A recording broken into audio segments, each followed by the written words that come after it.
Welcome to Holdback Podcast. My name is Jessica Hare. I operate Hare Hollow Farm, and we breed boas, balls, and select colubrids. Hi, I'm Jana King. I operate ASM Royal Tails, and I breed high-end ball pythons. We want to share our journey navigating herpetoculture and are dedicated to promoting biohazard safety for all species. And we would love you to answer the question, what's in your holdback rack? Yo, everybody. Episode 14. Episode 14. Episode 13 was a little bit of a shit show. But hey, we finally got some feedback. Isn't that funny? I think that counts as if we're getting somewhere, even if it's negative feedback, right? What's funny is the feedback was still not to the Instagram. Where was it? Was it on Discord? Yeah, or my Instagram. I don't know how to interact with people on the internet, and I don't know how to interact with people. So true. Maybe this is my autism showing. Full spectrum here. So let's recap for the listeners at home. Oh, first I want to apologize for my voice. I am dying of the Rona. And yes, I am fully vaccinated. Thank you. Yeah, me too. I also had it. The Omicron does not seem to care that much about what you're doing.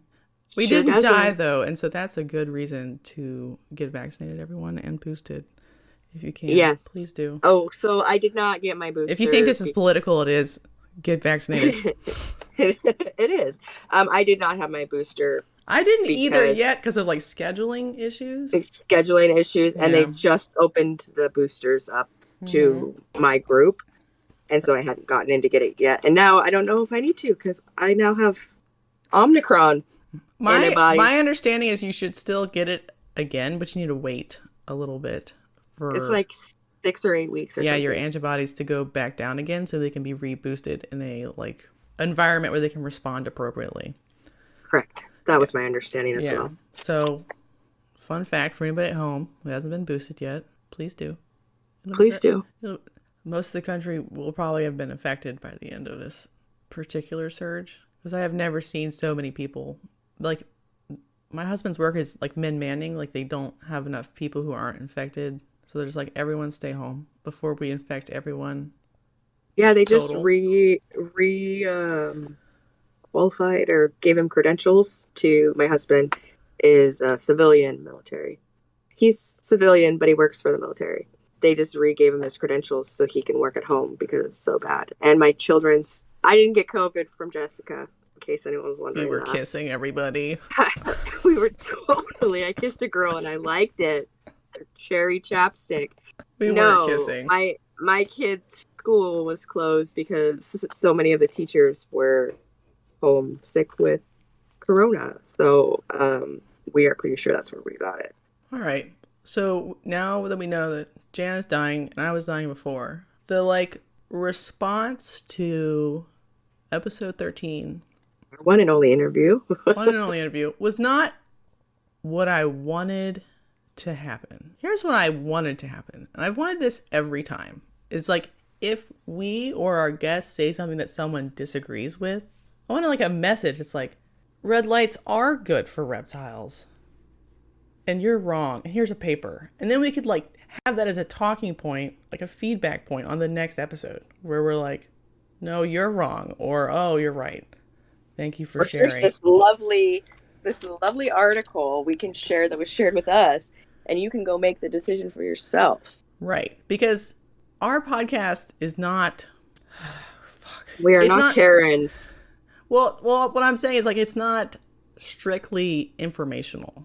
It's sort of storytelling. Come along with us, ladies and gentlemen, as we share what we know or what we think we know, share our opinions, and then do the holdback rack ethos, which is keep what's good and let go what's not. Like, what are we holding on to? Correct. So in that journey, you are obviously allowed to have incorrect opinions that can be reformed through time with new information. Yes, and we're obviously that to happen. We will change and evolve as we learn. Yes. And we're obviously also public figures, and so are public to like 5 people, by the way. Sorry, that's the first time someone said we were public figures. Well, we are now, officially. Cool. So we're for that. fully accountable for whatever we say or do online, just like any other public figure. So if you were like, Jana, you said you kissed a girl and you liked it. Fake news. Someone could call you out on whether or not you actually kissed a girl and liked it. Provide evidence to contradict your statement and then debate you on the national stage in front of millions of people. Okay. I don't think they would do that for that particular topic, but this is a discussion. And I also think, as always, and this is a message that's primarily for the people on the Discord, calling someone stupid because they have stupid ideas is not bad. It might not be nice, but it's not offensive words to me, ever. If somebody says that putting a hot rock in their 20-gallon aquarium for their retic isn't a suitable setup, they're fucking stupid. Period. That's fair. I agree. Okay? They're stupid. That's a stupid thought, and they're a stupid person. Or they're ignorant, which you can debate about whether or not I should use the word ignorant or stupid. Ignorant. I'm more comfortable with ignorant. Right, but some people willfully know things and choose to do it anyway. So is that stupid? I don't disagree. If you're willfully ignorant, then you might be stupid. But also, that's very political. Not saying that we aren't political. We are political. We're taking a stance on a very hot button topic that may or may not destroy our businesses. We'll see. No. The jury's still out on that. I mean, you can say that in jest, but I still think the answer is no. Because... Well, I think if it was going to destroy our businesses, I don't think we'd be here, to be honest. Right. We will encounter that in all facets of life, of people who are willfully ignorant, who disagree with us, who have seen the facts and don't see them as facts. I mean, look at climate change. God, did you watch Don't Look Up? I did watch Don't Look Up. Holy hell. It's so real. It's, even though it's a movie that's not real, it's so real. Yeah, I know it was hard. I don't even think I was emotional, but I actually, like, I don't usually cry at movies. I cried at that movie because that one resonated with me in a way that is, like, all the way to the soul of my being, where you're like, I'm trying to help you help your animals from dying. Dying. Trying to keep the world from literally exploding from an asteroid impact. And so you're like, you get... Yeah, like, we get to go through, like, all the stages of grief ourselves and then trying to convince other people every day. Like, how many times do we get sent pictures of a ball python, like, on death's door? Help me. Puking up all the mucus that it's eating. Or people are like, every snake I have in my snake room has died or is dying currently. Yeah. Those are the hardest messages to get. What do I do? Help me. Right. It's too late. We forgot. We failed to catch that person before that happened. And so then you end up being incredibly angry all the time if you let it get to you like that. So you have to find your, like, small victories where you tricked somebody before their entire collection went to shit into testing and be happy with those. I am very happy. Yeah. So I have someone messaging me about their daughter wanting to learn, and they have a history in pig farming, where you've mentioned this before, where farmers will bleach their shoes for biohazard safety. And so they come from a history of biohazard safety, and they're very keen to understand biohazard safety in reptiles, because it is such a hard area to learn if you want to learn, because it's not talked about, it's not pushed, it's not out there and information in your face. And so that's really, I mean, there's been a lot of crap this week, but that's a positive one. That's why they reached out to me, is because we have been more in your face about biohazard safety. When I conceived of this podcast, and I think I said this in, like, episode 1 or something, I wanted it to be Chatty Cathy girl talk. Girl power. Yeah, so people could realize that, like, two women are not talking about being in love with a man when alone in a room together. We have independent thoughts. And B, we could have nuanced, interesting, maybe controversial views about stuff that is not represented anywhere else, especially in podcasts and YouTube videos that are primarily like either like just reptile care videos or podcasts that are interviews of other people. We're not getting to know the host as well if they're always interviewing other people, is my point. Right. Absolutely. So this is that. This is also like a flagship, statement piece for testing should be regular, normalized. Conversation that's happening. All the time. Every day. And we do it every episode, even if we're not even talking about testing. We just be like, it comes up. Yeah, I got a snake in or whatever. I checked it because it was being weird and it was still negative, whatever. This is like part of working through managing a collection. So we're normalizing that.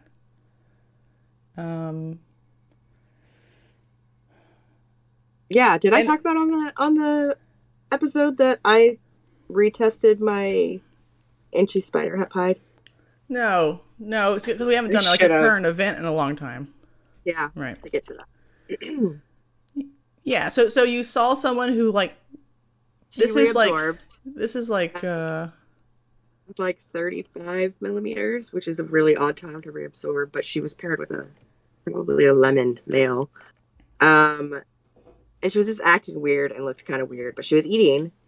So I retested her. I think this is her third test, and it's her third negative. But that is a time I saw someone who was behaving differently than normal.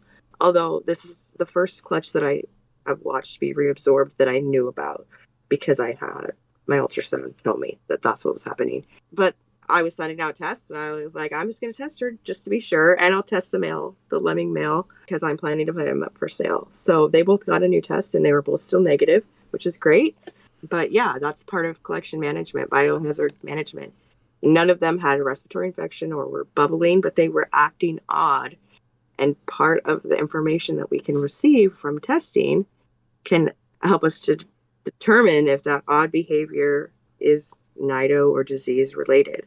Right. It should be normal to test on intake, normal to retest as you see fit. If you think there's something that needs to be double checked, because obviously the test isn't infallible. And then we're just trying to model that behavior as a normal part of having a successful reptile herpetoculture business. To me, that's what this podcast is. We don't have sponsors. Hardly anybody really listens. If you're a dedicated more nerd, people listen. Feel free to comment on our Instagram, and we will shout you out next episode.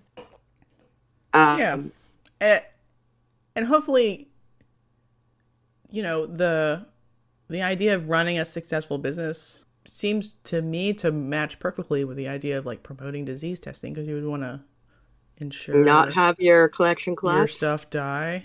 Yeah, it seems pretty logical. So like, I agree.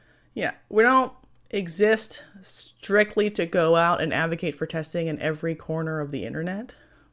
No, that's definitely not my goal. That might be your goal. I mean, you're pretty hard at advocating. Mine is gentle advocating in everyday conversation is what I would prefer to do.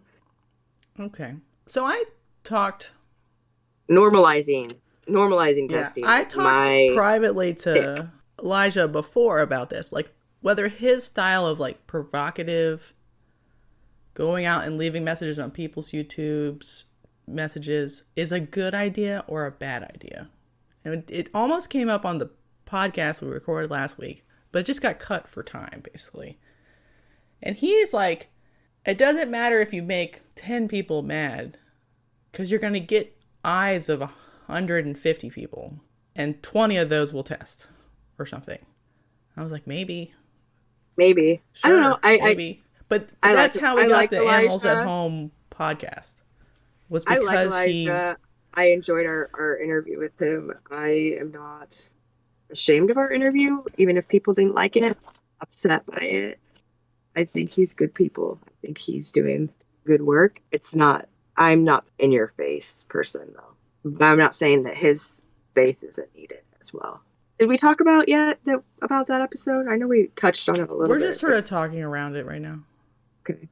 So episode 13 was our interview episode, and Jessica's inbox has been blowing up. I mean, not quite. It's been a couple people.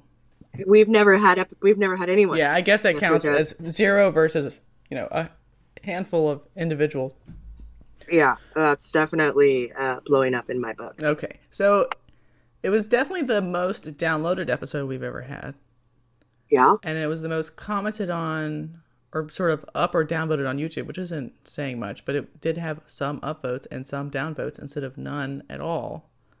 So by the nature of the beast, it did sort of incite people to listen because it was, I'm looking for a good word here, a little bit provocative. It was very provocative. See, I don't know if it was very or a little bit. On your scale, it was a little bit. On mine, it was very provocative. Probably the most provocative thing that I've ever publicly done, ever. Is it? I'm not a very provocative person. Okay, all right, sure. I'm not disagreeing with you. person. I'm just confused. It's not the most provocative thing Elijah's done. I mean, he is who he is everywhere he is. Right. I don't think he was upset that he said anything he said, because he says all that all over the place all the time. I was just going to say, he was very status quo, and we had to know that when we were talking to him, that's how he would speak. And he did do a little bit of throwing people under the bus repeatedly, and I think that's maybe what was upsetting to some people. And then apparently I was throwing some people under the bus, which I didn't. Apparently I got on the bandwagon and was chucking people under the bus. But I agree with what we put out there. I stand behind it. I am sorry if it was offensive to some people or it was off-putting to the other things that we have put out. But that's how Elijah is everywhere. Like, if Elijah is off-putting to you, don't listen to a podcast or turn off the podcast that you are listening to where he is on it. Yeah. Like, if he's going to be an offensive person to you, then please don't listen, because he is going to say offensive things, and we didn't bring him on to censor him. Right now. I actually brought him on because I wanted him to be Elijah. Because I literally believe with 100% certainty he has a place at the table no matter what anybody else says. Absolutely. Yeah, that's what I'm saying. Like, I'm not going to be following in his style, except for when I'm talking to him, apparently. Then I start throwing lots of people under the bus. I absolutely believe he has a place at the table. I absolutely hope that this situation doesn't make him stop being who he is. Like, this situation, in many ways, has made me so mad. Like, I want to throw everyone in the entire fucking hobby under the bus. I want to make a list on a website that's like, what's all the dirty shit people have been doing? But then that would literally paint a target on our back. And then I was like, well, in general, to me, very few people in the hobby have the balls to do even 1/10 of the work for promoting, testing, and saving animals Elijah has done. In whatever way he's done it. There are people right now who have nidopositives in their colonies, do not care, sell it to people. Do not care. Do not care. They know how to test. They know where to go get it. They do not care. There are people right now who test privately but don't want to tell anyone because they don't want to have a target on their back. It's okay if they feel that way, but that is a non-ball technique. The most ballsy technique in the world is to go to every person you see and be like, hey, did you test? We don't all have to do that, but that's big balls attitude. And I think that's okay. Yeah. I mean, if we could even just admit out loud who tests regularly. If we could just start doing that. Isn't that crazy though that we can't? We can't. They're still too scared. We know names, and even Elijah was like, I can't name names of people I know are doing a good job because they're too scared to say they're doing a good job. That's crazy. That's upsetting. floored That continuously. to me was the most. That to me was the most controversial part of the whole fucking episode, was that he couldn't name the good names. So all the people who were pissed that we were like throwing them under the bus because of what they said about testing, the thing that was most upsetting to me is he didn't feel comfortable naming the good people. Right. Naming the good people because he was worried that it would scare them away from the community. Right. Isn't that the most That demoralizing should thing? have been the takeaway from this podcast, and that was not what the takeaway was. Anyway, so is there anything you wanted to say about last week's podcast? Anything So else? I was away. I was dying on Friday Harbor, San Juan Islands, on vacation, having the worst vacation ever. And there's very little service on the islands. And so Jessica was handling all this all by herself. So she did take down the episode. And would you like to talk about that? Yeah, I took it down because I just didn't know. I kept it up for a long time because I really believe it's fine. There's nothing slanderous in it. Like, truly slanderous. Where, like, what he said about someone's opinion would ruin their business or something. Absolutely. There was nothing. Right. So it seemed to me like normal internet speak. I'm willing to be, like, accept that I could be wrong. So I took it down to, like, let us have time to think about it. We're considering edits or what would be a fair edit, because I don't think it should stay down forever, because I think there's good stuff in there. There's a lot of, like, fun stuff about caiman lizards and why he thinks the way he does about things, and there's nothing wrong with him sharing that information. If there's a way we could still keep it out there but make the people who were disappointed in it less disappointed in it, I'm happy to, like, make that compromise. In general, though, if you want, like, super nice, not crass, sarcastic, dick-sucking content, this is the wrong podcast, though. So, like, if that's your critique, is we're mean to people we disagree with or something, I don't know what you're listening to. Yeah. I'm probably going to keep being mean to people I disagree with. I try not to be a mean person in general, but I don't expect you to not be you. I think you've always been authentic. I think I try to be authentic. And I think Elijah was very authentic to what he is everywhere on the internet, like that. It was a very authentic podcast, and yeah, we could have been considered a little bit mean, and we are reviewing that. But the podcast will go back up. The podcast, I mean, maybe we'll put a warning. Meanness happens here. I'm rolling my eyes so hard they've fallen out of my fucking head. God. If it was offensive to you, please don't listen to it. If you liked all of our other podcasts, but our interview was offensive, don't listen to the interview, and you can continue to listen to our other podcasts because we don't plan to do many interviews. If Elijah as a person is offensive to you and has always been offensive to you or too crass for you, then you should know as an adult to not listen. Or if you're listening to it and you're trying it because you've liked our other podcasts and it's offensive to you, turn it off. Yeah, I know for sure that people turn off stuff because I can see when people drop in and out of like YouTube videos. So it's not like they don't already know how to do that.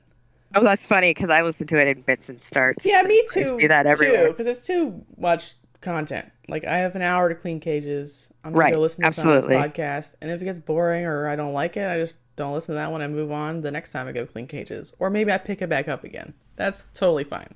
We're being like patronizing because we're like explaining to people how to use a podcast on a podcast. Mm-hmm. We're not. Apparently, they needed to be told. You apologized. I agree with your apology. It's mostly just I want people to get excited and like pissed off a little bit, and then think about what they're pissed off about and what that means. I find usually when I'm pissed off, it's because I don't like being called out on something I'm not doing correctly.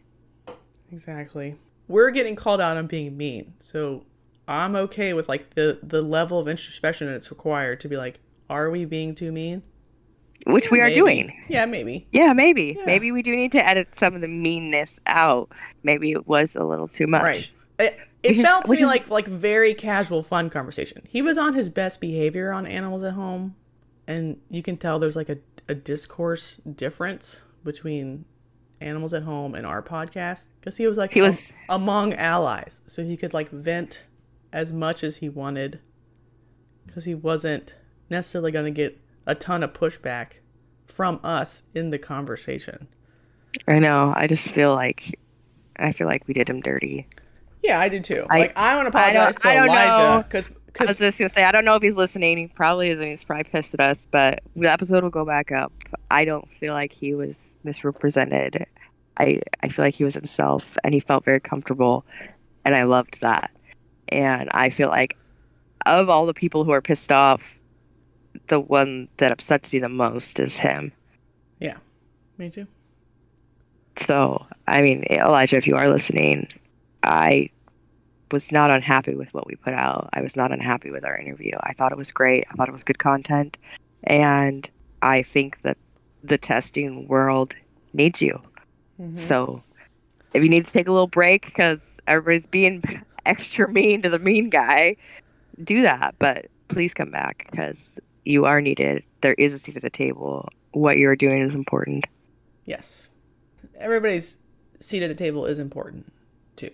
So even like a YouTuber who is otherwise a nice person, but is choosing to avoid testing, but tests privately, for example, we're so close to getting that person to make that one video where they're like, guess what, guys?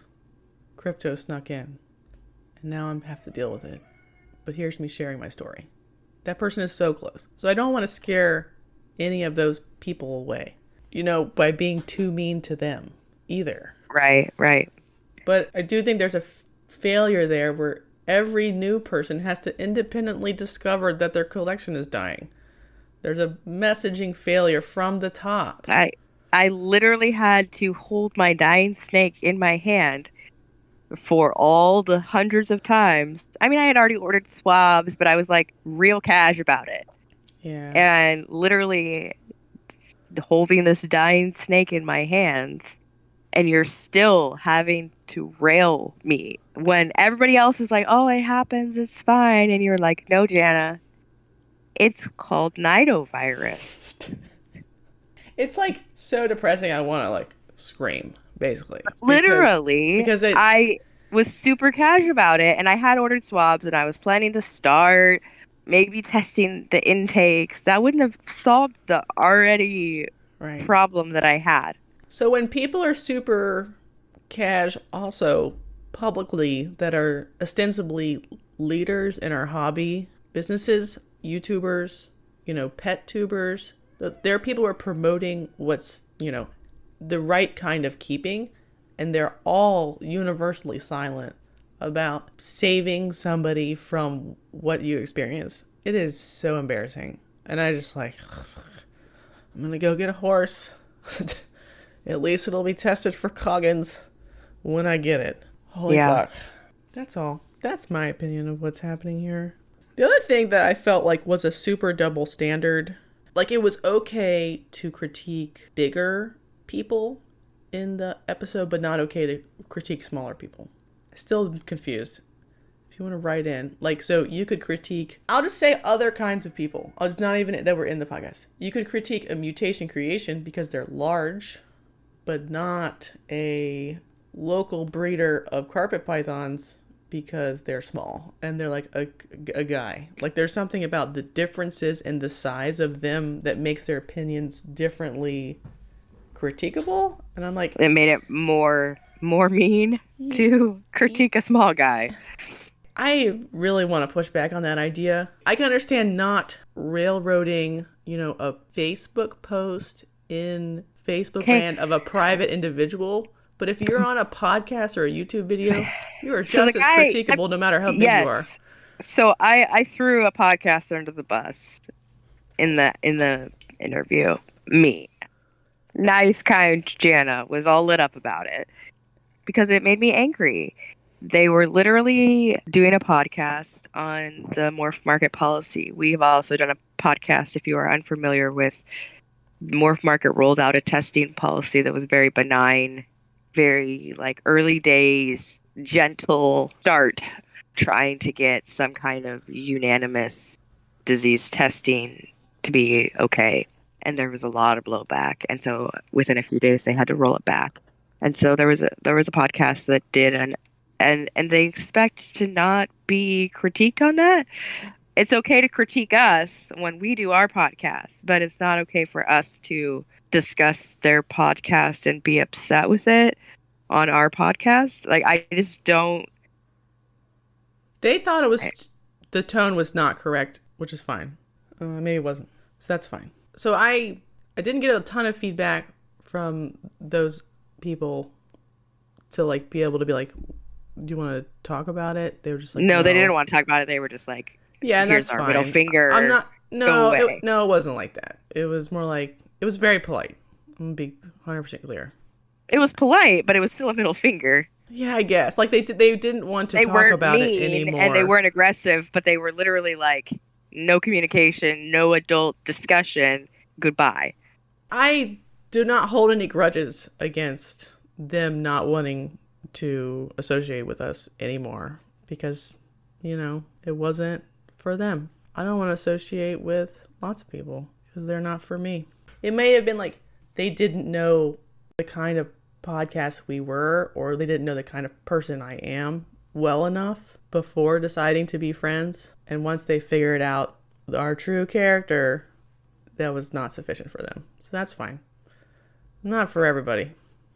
She's definitely not for everybody.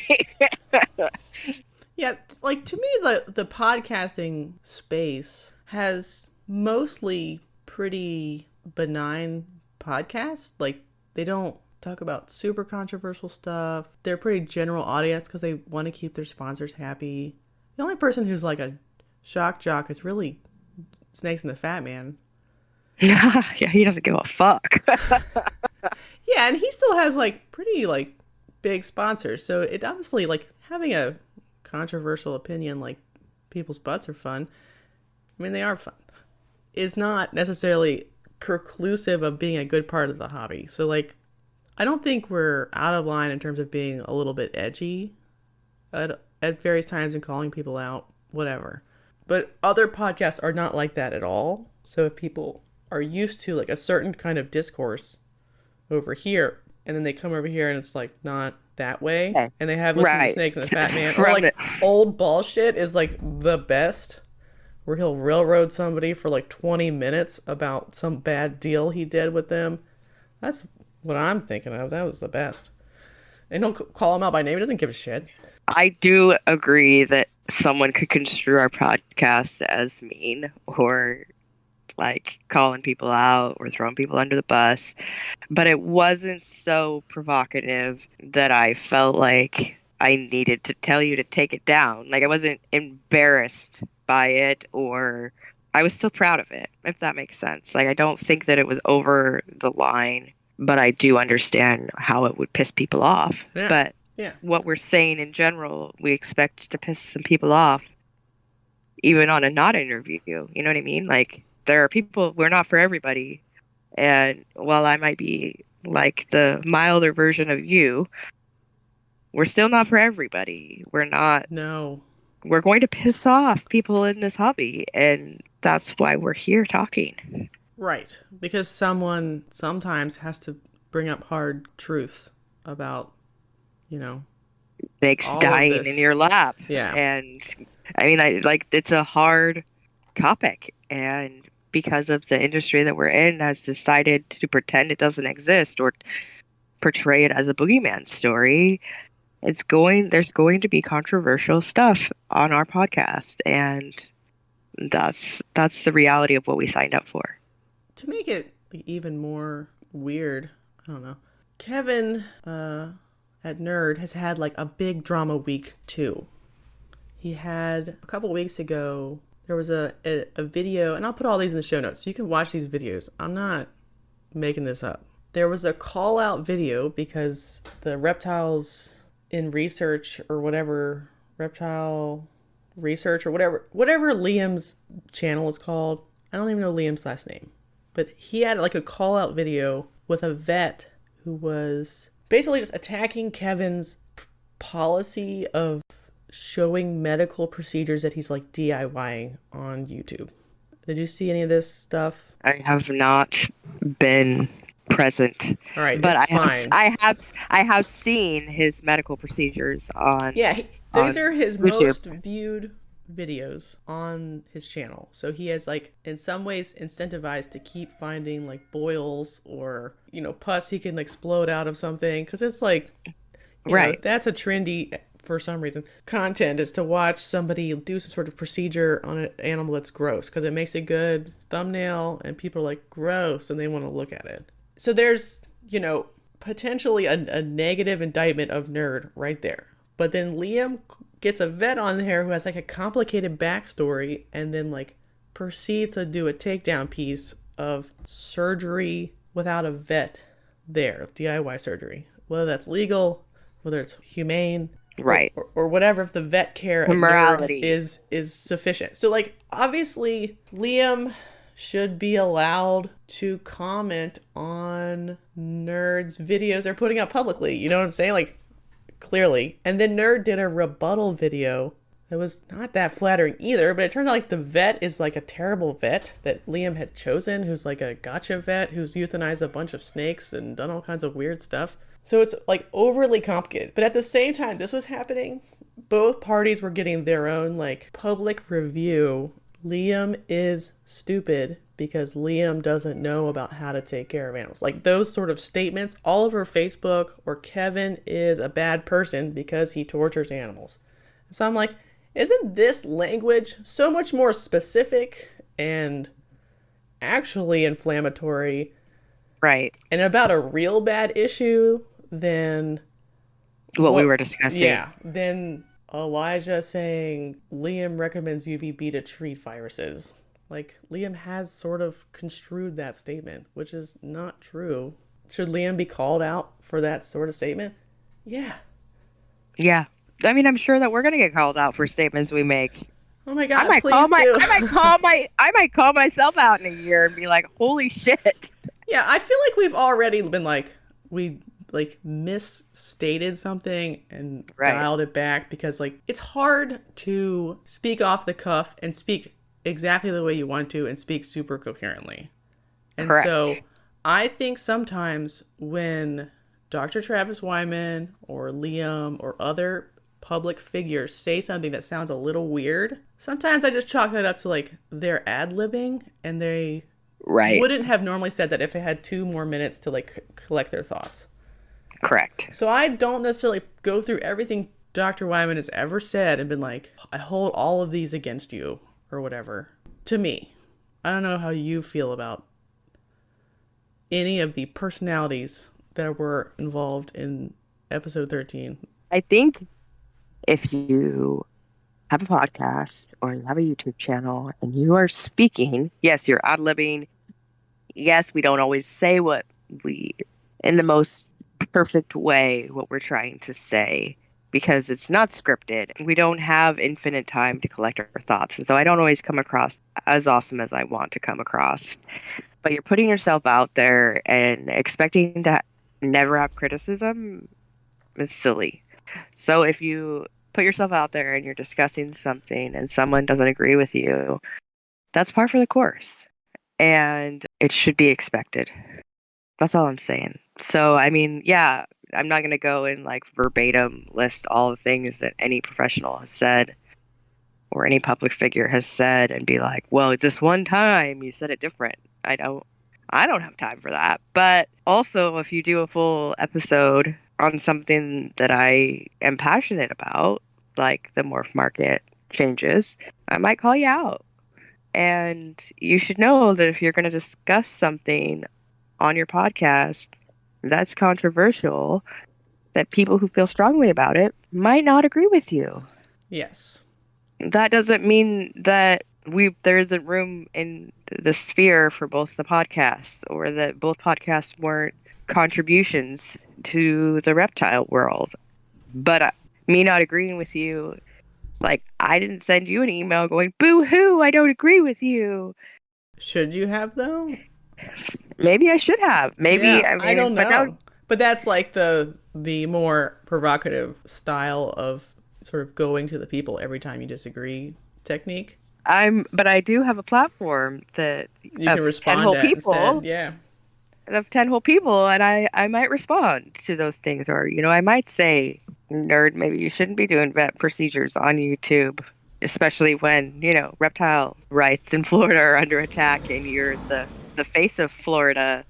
So our podcast with Elijah and what's happening with Nerd, we're like a drop in the bucket, and he's the whole fucking bucket. So Exactly.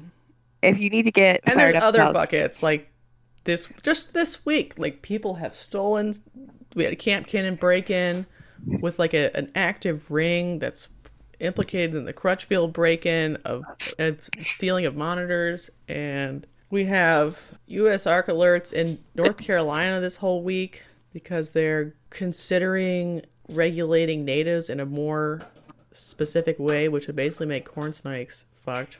There's a lot going on, so it's fine. Not everything's fine, but as usual, going with Jana's, oh, it was a little bit too mean, is not the right move. I think that we should put the episode back up as it was, and I think that we could put a disclaimer in it or change the title of provocative Elijah interview, not for the sensitive or something. I think that it was sort of your style, and it was true to the tone of our podcast. Yeah, it was a bit mean, and there was some just general meanness that I don't think that I would normally portray, but I'm not dissatisfied with how I represented myself. I'm not dissatisfied with how you represented yourself, and Elijah was Elijah. And I think we should honor that and put it back out how it was, with a little like, if you can't handle meanness, this isn't the episode for you. Is that your final statement? That is my final statement. You have it on record. Okay. I tried to ask him, like, was there anything you did not... I think we did ask him in the post-show that you misspoke. I was not part... Oh, yeah, you weren't in the post-show. I wasn't in the post-show. I had screaming children. It was bad. Anyway, I was like,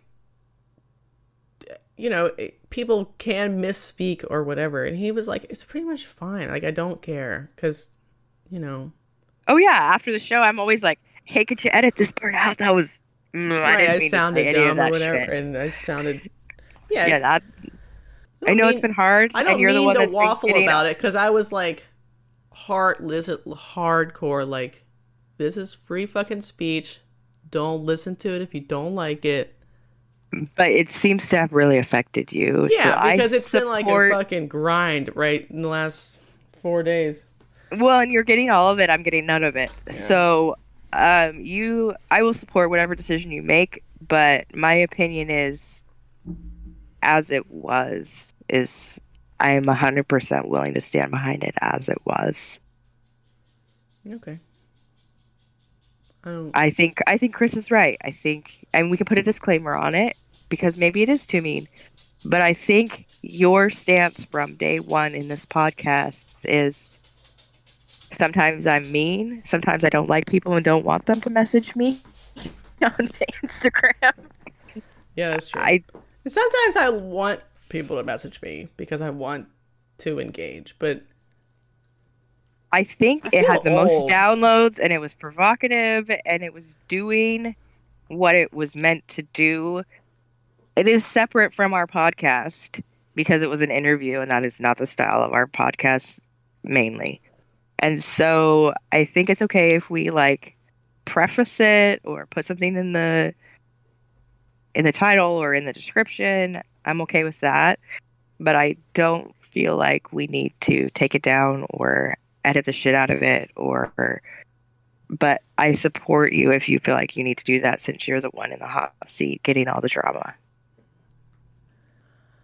There's a lot of people ragging on that they were disappointed Stranger and Mahogany were not the same because it wasn't going to drop the price of Stranger, and they wanted to get it into Stranger instead of Mahogany. And I'm like, what?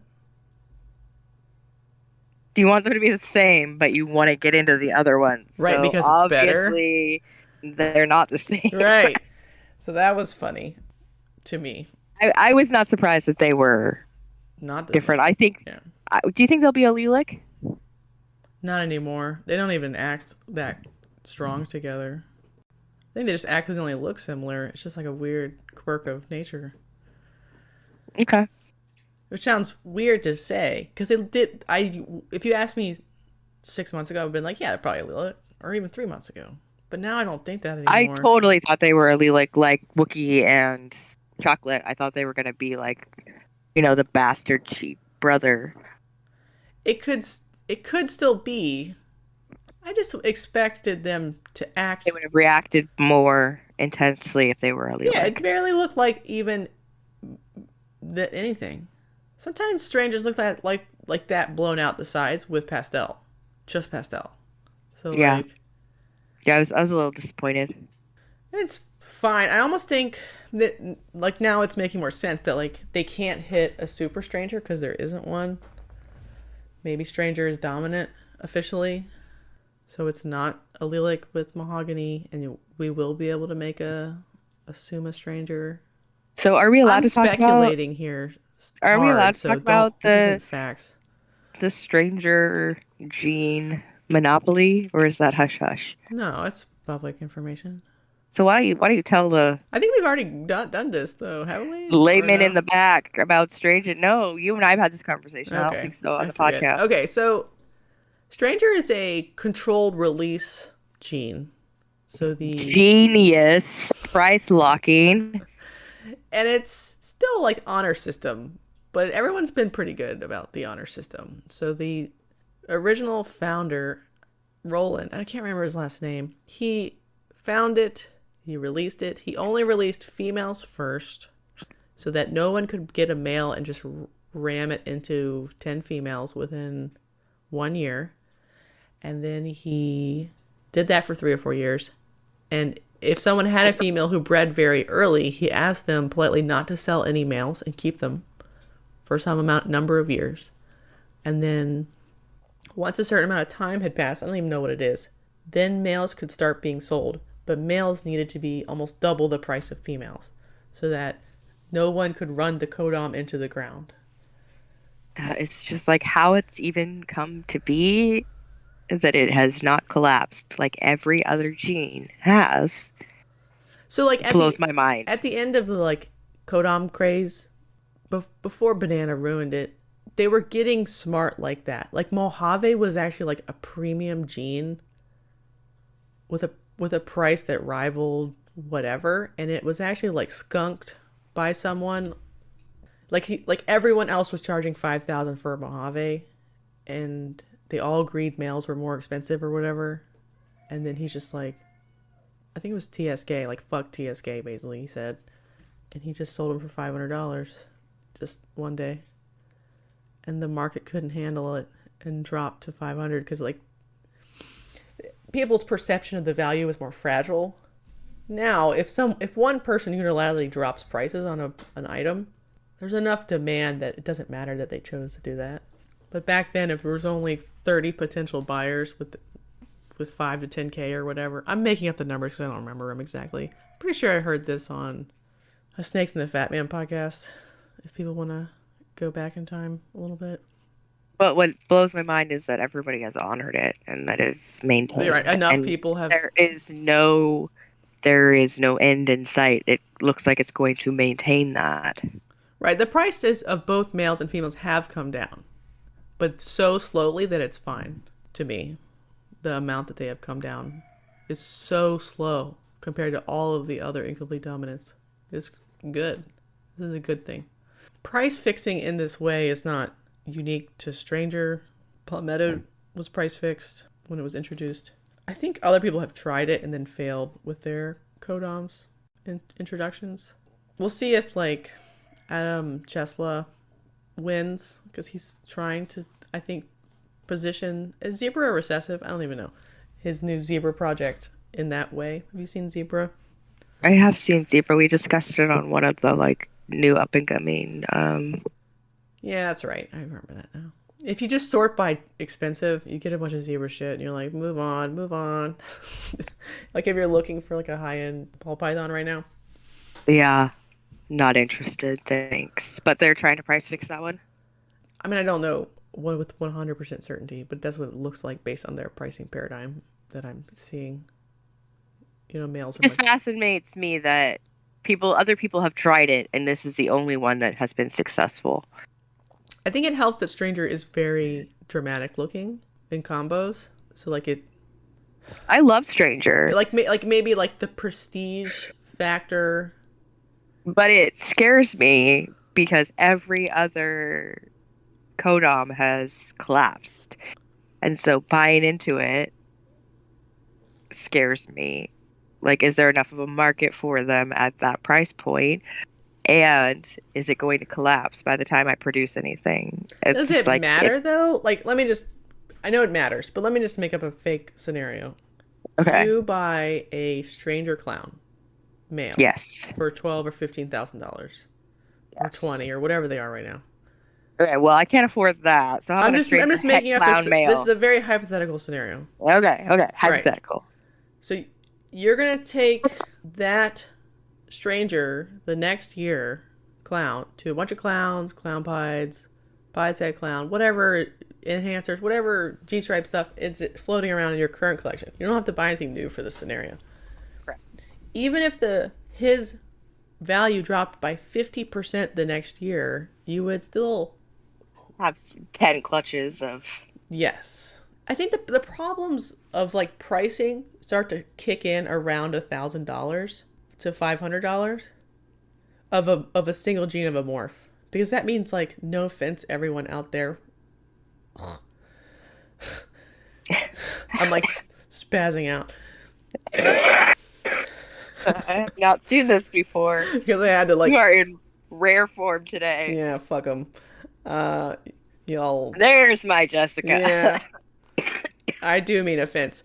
The poor people, when they go to buy a morph that has finally dropped to 500 to 1,000, and they're getting ready to railroad it because that's all they could afford, that's when it drops to nothing right away. So even though Acid is holding, and Confusion are holding strong at $1,000 for a single copy, it's not going to stay there for more than a year or two. What you're saying is that one is going to definitely bottom out. But and Stranger will too, but it needs to get to $1,000. Whatever a normal person who saved up for 2 months could roll the dice on a single male. Isn't it 8,000 right now? For just a male? It might be male. I think a male with no hets is 5-ish thousand. And you're correct. I think a couple hets is 8-ish thousand. I think the male head clown, Stranger head clown, was 8,000 that I was looking at. Yeah. So no matter what you do, once it becomes an accessible dollar amount, it will fall down into the bottom because there's a trillion females waiting to take on those semen demons and produce, 8 eggs and 10 clutches right away. And then it'll be down in $100 within 2 years. But that's the single gene with no heterozygotes in it. So if you... protect that would be to only breed them to recessives, and then those animals potentially have another 20 years of use out of them because we're too soon. Not 20, maybe 10.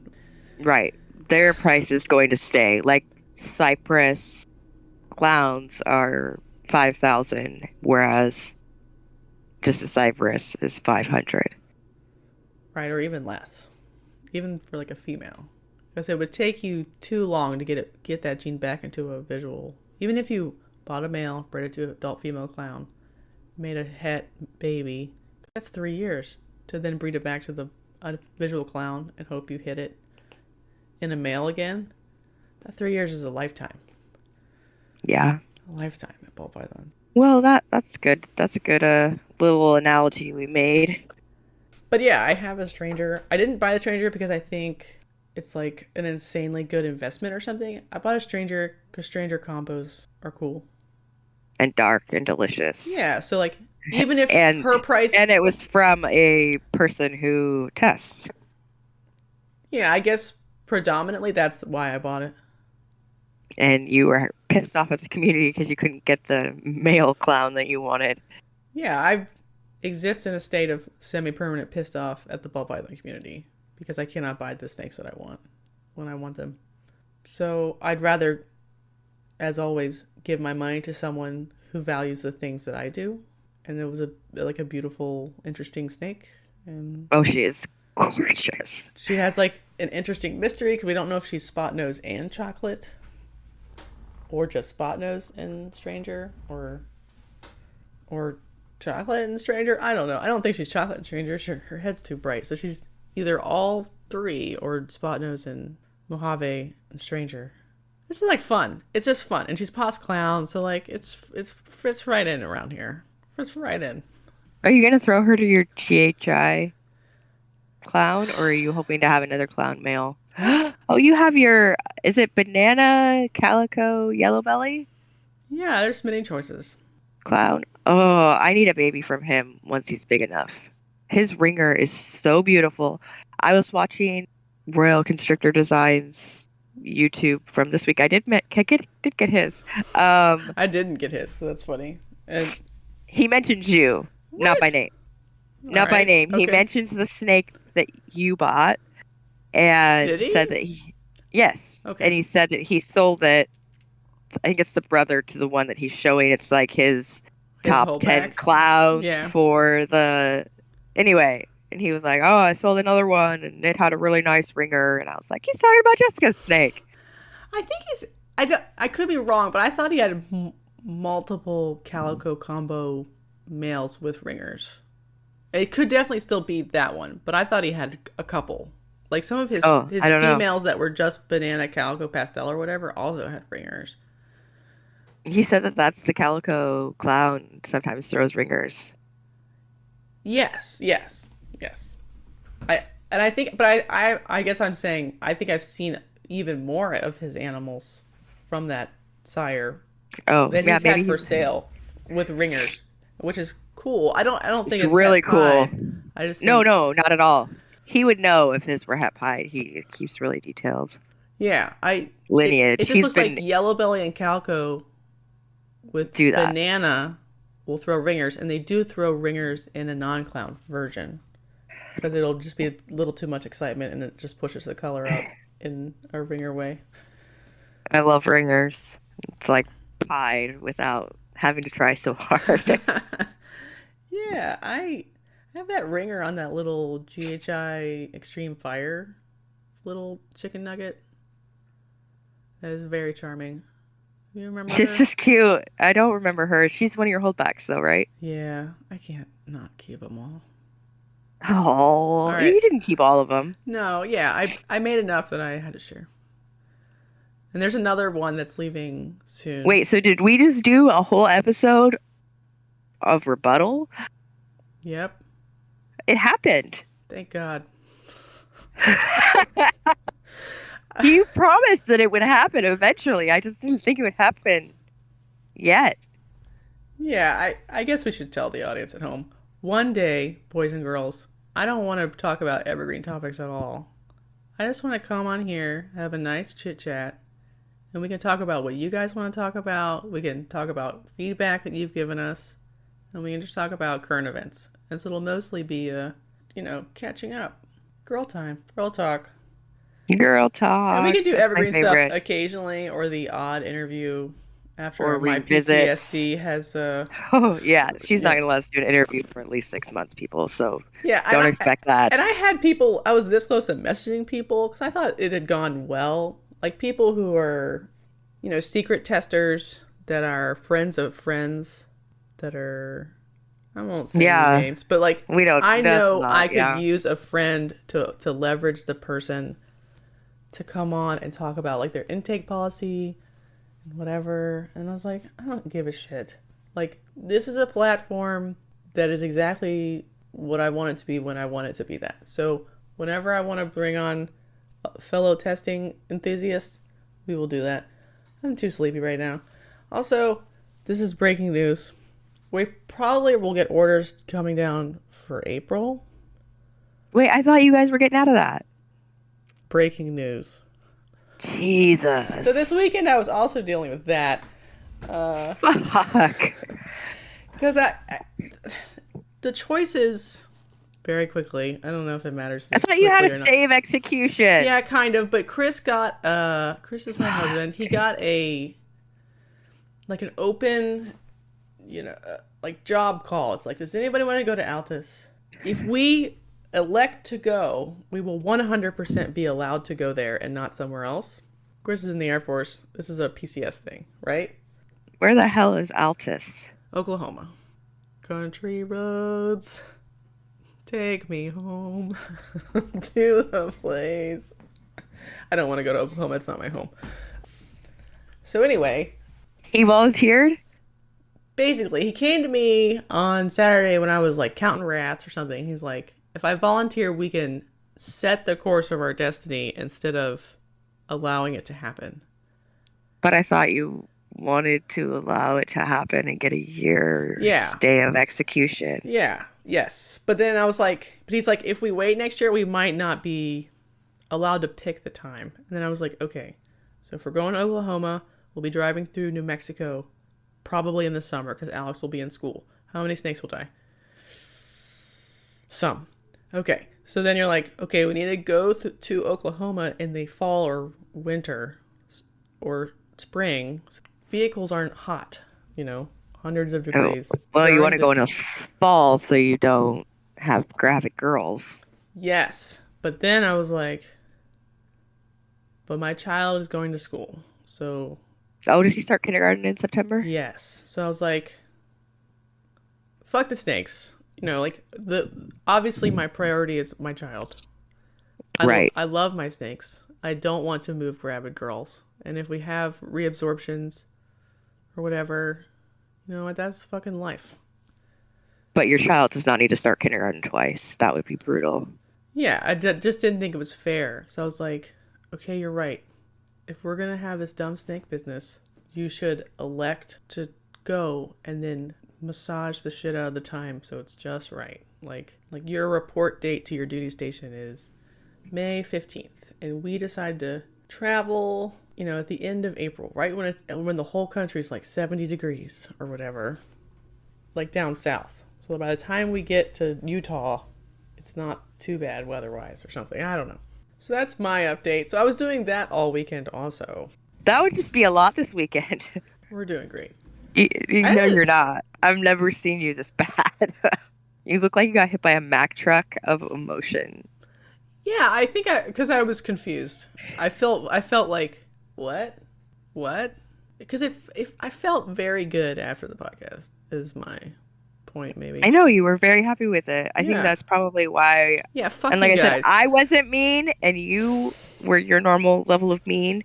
And like I said, he was very Elijah, which is how he is everywhere. And so my that was a little mean. It's okay because that's who he is. And so I think my initial reaction of just let it float was the correct. Later, when everybody was getting pissed, and I was like, well, I was like, it's a little mean, but there's things we do that I'm like, it's a little outside my comfort zone. I don't think that's a bad thing. All right. Okay. Thanks for coming. Maybe. If you're nice. It's okay if you're not nice.